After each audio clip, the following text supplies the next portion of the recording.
Salibonani ngegama lenkosi yethu Jesu. Singena isihloko nesitsha lapho esikhangela khona ke umprofeti kaNkuluNkulu, lo mprofeti ongasoka kaNkuluNkulu.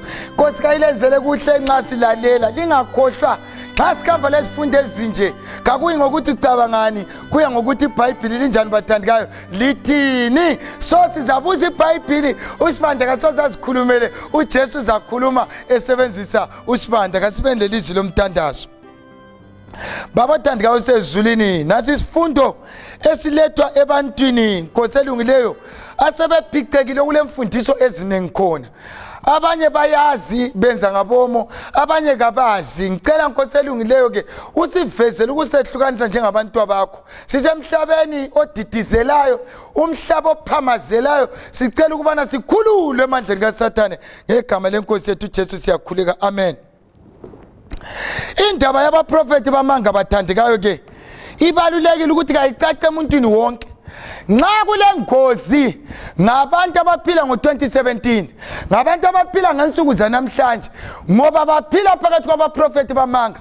Ngesikhathi sika Jesu wayekhuluma babekhona kodwa babenganeno, ngesikhathi sabo loBhengula babekhona kodwa babengekho banengi. Namhlanje banengi ngendlela emangalisayo.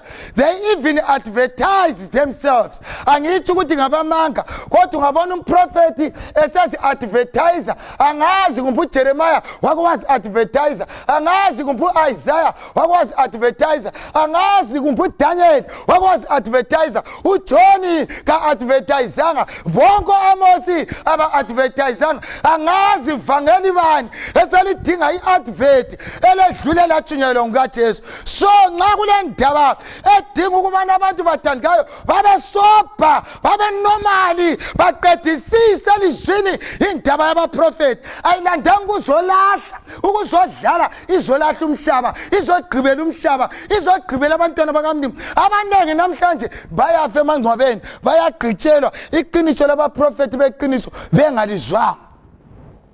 So lalela, okokuqala into kumele vele ube yazi ukuthi umprofeti kuyini. Ithona iBhayibheli ke ungayifunda lapha kuNumbers 12 verse lika 6. Ithi yona ke uma kukhona umprofeti phakathi kwenu, mina Jehova ngiza kuziveza kuye njengesibonakaliso, ngikhulume kuye ngephupho. What is a prophet? Number 1, kumele ube kwazi ukuthi umprofeti kuyini.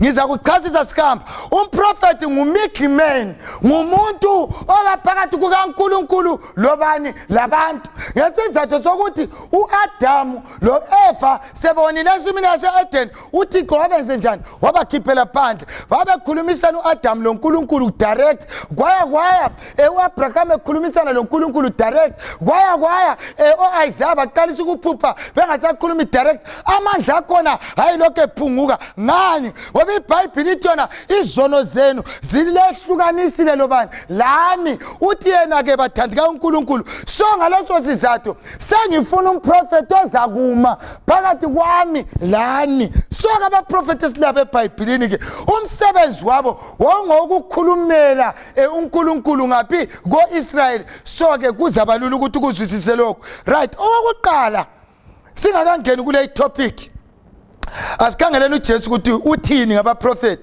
uJesu uthi nxa ichumayela uthi yena enye yezinto zezibonakaliso zokuza kukaJesu enkulu ikuvesi ku11 ka chapter 24 kaMateyu. Mateyu 24 ivesi lika11 mana ngiyifunde. Uthi yena kuzavela abaprofeti bamanga abanengi. Leyasonto yokudlala le liphila labaprofeti abanengi. Angitshonga ukuthi ngabamanga, ngithe liphila labaprofeti abanengi. Embalini yomhlaba selokho kwadala umhlaba akuzaye kube labaprofeti abanengi njengabakathesi. Kathesi banengi abaprofeti, kathesi bagcwele abaprofeti. So uthi yena nazelelani lokhu, nxa sengizabuya kuzavela abaprofeti bamanga abanengi. Ibisisithi yona badukise abanengi. Le verse siyokudlala badukise abanjani bathandikayo abanengi. So kuveza ukuthi nxa kunjalo umprofeti anti sathi umuntu kaNkulunkulu. prophet somuntu kaSathane umuntu kabani kaNkulunkulu. So abantu badukiswa ngobani ngaba-prophet esithi ngabakabani ngabakaNkulunkulu. So indaba engozi leyawathi ngaphi khonapho uyabona ukuthi nxa abantu sebedukela kuba-prophet, nxa sebedukela ezwini kaJesu, nxa sebedukela koNkulunkulu sokule condemn. Uyabona umuntu odukela ebhawa ungcono uyazazi ukuthi nxa ngisebhawa lapha vele uNkulunkulu kakho. So lo muntu ungcono ngoba uyawathi ngathi hayi mina namhla sokukwanile nomoya etshwaleni. Odukela ngapha night club uyakwazi ukuthi mina indawo engikiyo le uNkulunkulu kakho. Nxa sefuna uNkulunkulu uphuma kuhambe echechi. So nxa kulento engizwisa ubuhlungu ukuthi abantu besuka ebhawa, abantu besuka emashabhini, abantu besuka ke kuma night club, abantu besithi baye church bebe sebelanda ukuyadukiswa. Ayisime ntsho njalo. iBhayibheli ku verse 11 ithi labo ba prophet bazadukisa abantu abanjani abanengi. So abantu abanengi namhlanje bayaduka ikongiletha lesi isifundo. Kukuwe wena ke kathesi ukuthi ke ulandelani, but iqiniso ngokuphathiswa ngomoya engcwele ngizalichali njengoba linjalo. So abantu abanengi badukela ngaphi? Badukela ema church, baduka ngegama lika Jesu. Akakho oduka esithi ngegama lika Sathane, bonke ngegama lika Jesu.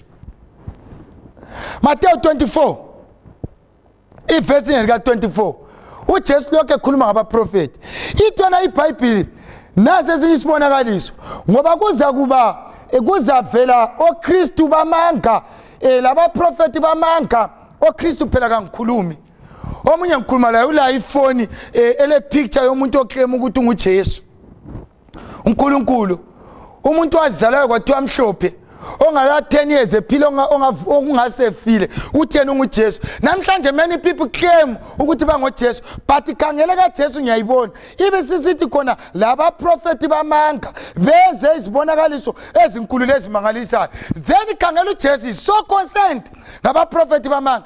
Then aba prophet bamanga kulabantu abasengozini yokuwa, abacabanga ukuthi khona umprofeti kaNkulunkulu ngumuntu othi yena akutshela ukuthi izolo wena uhambo wako mali makho uthi ye wafika bakuphekela itiye lochago ye yakwathi yona liyalichukela uyibonile ibuyise ephepheni elinje ye kathi lo muthi ye isisu lesi sikubulala yiumuthi wakhona and uzabe khuluma iqiniso qho.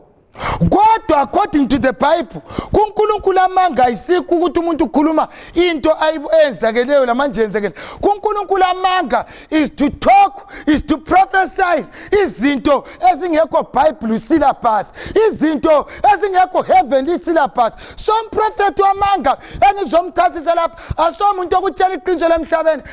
Umprofeti wamanga bathandikayo ngumuntu okhuluma ngezinto zalokhali ezemhlabeni. Lena kumele akhulume ngezinto zezulwini njengoDaniel, njengezinto zezulwini njengoIsaiah, njengezinto zezulwini njengoJohane. So sizacwila kabanzi kulesi sifundo kuthiwa futhi bazenza izimangaliso ezinkulu ezingazake zibonakala ezesabekayo. Maye kuwe wena oxotshana lezimangaliso, nxa lokhu usezwa usadinga ukulandela uJesu ngokuthi lwana wenza izimangaliso, usadinga ukulandela uJesu ngokuthi lwana wenze lokho, I'm very sorry ngoba uJesu yeza masinyane uthi bazakwenza izibonakaliso ezinkulu lezimangalisayo okuveza abathandikayo ukubana kulezi zinto ezinkulu ezingajayelekanga ezizakwenzakala kusociety zisenziwa ngaba-prophet bamanga. So nxa ulandela udinga umprofeti kaNkulunkulu ungamdingi ngezibonakaliso, ungamdinga ngezibonakaliso. uMateyu 24 verse 24 uthi wena you will fall.